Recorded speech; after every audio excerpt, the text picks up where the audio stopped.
Canadian pop star Kiesza is back with a new single, Stays in Bed, with a very techno beat. This as she prepares for a few big shows during Pride.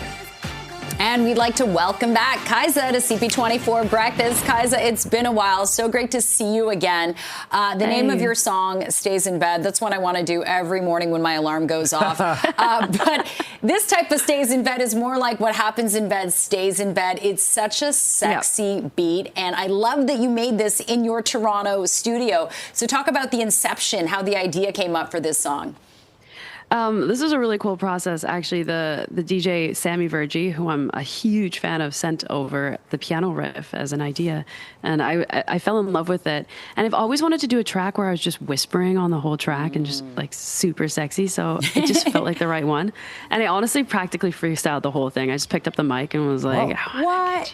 Yeah, so it was written in like 10 minutes. It was so fast. And my producer, Jess Cake, who was in the studio with me, were just like, I swear the whole thing happened kind of like Hideaway. It happened in like 10 minutes. And then the production process had its own journey. But yeah, it was just very much channeled and in the moment and yeah, right in my living room, which is really fun. That's amazing, Kiesza. So what does that say to you about like your process? I don't know what you typically do when it comes to writing a song, but when you get hit with this inspiration and then can sort of just put it down, lay it down, as you were saying here, like you're a hit maker. It takes minutes to make hits, but in some cases, these other ones take longer. How do you distinguish between that in your music? I honestly just go with what feels right. Like I try to make music that I would want to listen to. And a lot of it does come very channeled. There's a song on this new Dancing and Crying Volume 2 that's coming out that I didn't even write. I just freestyled the whole thing. Wow. So yeah, so I really like to get into the mood with my friends. We just kind of get a vibe going and then just freestyle on the mic. And a lot of my songs come out of freestyles, but then maybe I'll change a few lyrics here and there, or one lyric will inspire a whole poem that comes later. But it's all very channeled, honestly. Oh my gosh, I love it. Yeah. I feel like maybe you have a second career as a rapper.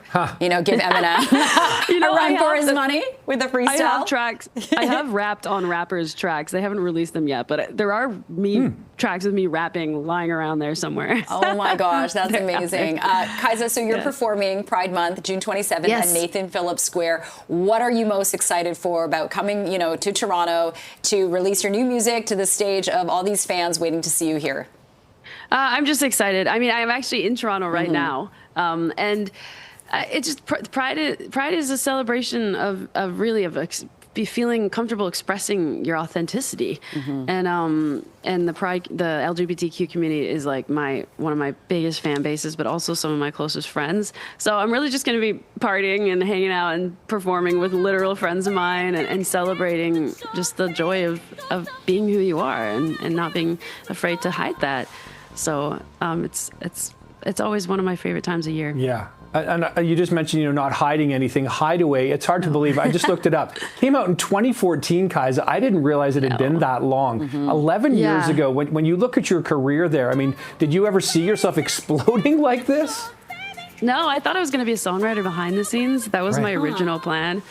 It was a gut feeling. I did the song, and somebody had mentioned they wanted to pitch it for Mariah Carey, and my gut was like, no, I have to do this for myself. I'm so happy I kept it.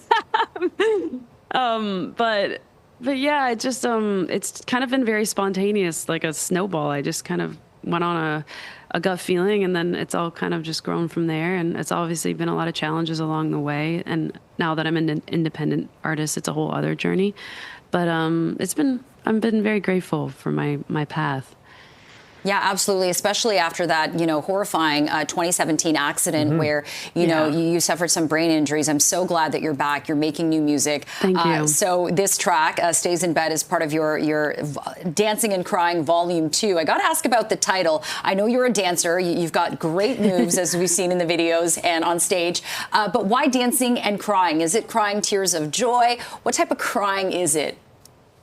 Well, I really just love the idea of making music on the dance floor that evokes emotion as well. And having gone through everything that I've gone through with the car crash and the recovery and everything, one thing that I realized when I couldn't dance for years, because there were literal years that I lost my balance and had to rehabilitate it to regain it, that I couldn't dance.